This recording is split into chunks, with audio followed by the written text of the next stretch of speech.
Your mic. Your mic. You're on mute. Your mic. And the reason you can hear me now is because of the amazing Rode Wireless Go set.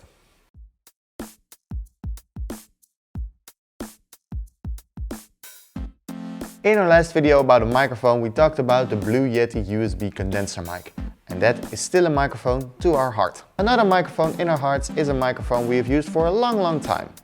And that is the Rode Wireless Go. The Rode Wireless Go is a silent force within our content team. We have used it for many webinars and for all of our YouTube videos. And we are not alone. This set is used by many content creators all around the world. So let's look at why that is. The most obvious reason is in the title, wireless. But what is wireless? Wireless means without a wire. No, but serious, this Rode microphone isn't directly connected to your equipment via a cable, because it has two main components. But before I'm going to talk all about that, first let's look at what's in this set. In this set you'll find the two components, the transmitter and the receiver, the SC2 cable, one fur windshield, a USB-A to USB-C cable, and a handy pouch. So it's time to connect the mic to the camera and clip it on. Next, we need to connect the transmitter to the receiver. Oh no, wait, we don't. Rode already paired them, so you can start recording right after you open the box. How does it work? You have the transmitter and the receiver. Slide the receiver in the hot shoe mount of your camera like so. And put the cable in your receiver and in your mic input of your camera.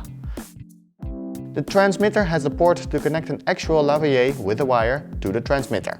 Or you could use the internal mic of the transmitter located here. Now, we don't use the internal mic. Instead, we have to use the smart lav with a TRS connection, which brings us to a small audio lesson. In the audio world there are lots of different cables. Each one of them can carry a specific type of signal. Mono, stereo, balanced or unbalanced. Now, I can go on and on and on about cables, but I'll try to keep it simple. This is a TRS connector. TRS stands for tip, ring and a sleeve. Now the type of signal for a TRS is a balanced mono signal or an unbalanced stereo signal, which means it can carry a left and a right signal, but the audio is unbalanced. Here is a TRRS connector, so a tip, a ring, another ring and a sleeve. This one consists of 4 sections, which allow for 4 different connections between the connected devices. Now, the big difference between a TRS and a TRRS is that a TRRS can also carry a microphone signal and also a left and a right signal and is brought together by a ground signal. But now, back to the Rode and let's look at the info display of the receiver. On the top there are 2 battery icons, one that says RX and the other TX. As you probably guessed already, the RX is the battery status of the receiver and the TX for the transmitter battery status. The sun in the middle is for the screen brightness indicator. And then we go to the microphone input level meter. This meter is your real-time audio check to see how high the gain is on your mic. Make sure it isn't in the red. Red means clipping. Clipping means that the audio gain is too high, distorted and in almost every case unusable. On the bottom left you can see what the audio output level is. You have the option between 0 dB, -12 dB and -24 dB. And on the bottom right you can see this Wi-Fi looking icon where you can check the pairing status and the signal strength. If this icon is blinking, it means that it's still being paired.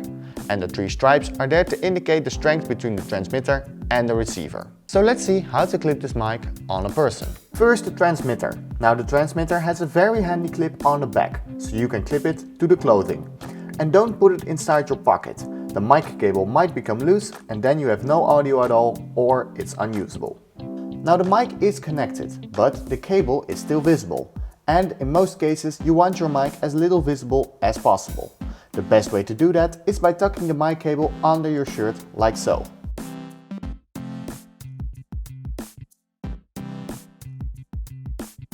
Also, we have to clip the Rode Smart Lav to the shirt. This is done by a small clip on which the cable is mounted. Luckily for you, Rode explains how you can mount this cable in the manual of the Smart Lav. But here is a picture. But, like I said, you don't have to use an external lavalier. You can clip the transmitter with the internal mic to start recording. Why do you need it? I think there are a lot of reasons on why you should use this microphone, but I'll give you 3. Reason 1. Its size. This mic is very small for a wireless microphone. Let's compare it to this wireless Sennheiser set. Now, the advantage of having a small mic like this is that it's less visible and even more portable. Reason 2. It's easy to use. This microphone is very easy to use. You don't have to do much to start recording. Like with the Sennheiser, you have a lot more options you need to work with or that can have an effect on your audio recording, such as the numeral frequency menu, the squelch, and a lot more options to set the sensitivity. Reason 3. The price to quality ratio. Now, the price of a wireless mic can get high. Very high. But this Rode set is just 200 euros. Well spent. Now, normally I would give a demonstration on how this microphone works and how this microphone sounds, but actually you've been hearing this Rode Wireless Go mic for this entire video. So if you think the audio was great in this video, you know which microphone to buy. If you enjoyed this video and you want to learn more about webinars, on how to host them, what gear to use or what it's like to work at a tech startup, subscribe to our channel. Don't forget to click like on this video and hit that notification bell. And let me know, do you use a wireless microphone or a wired microphone? And tell me why. Thank you so much for watching and see you on the next one. Bye!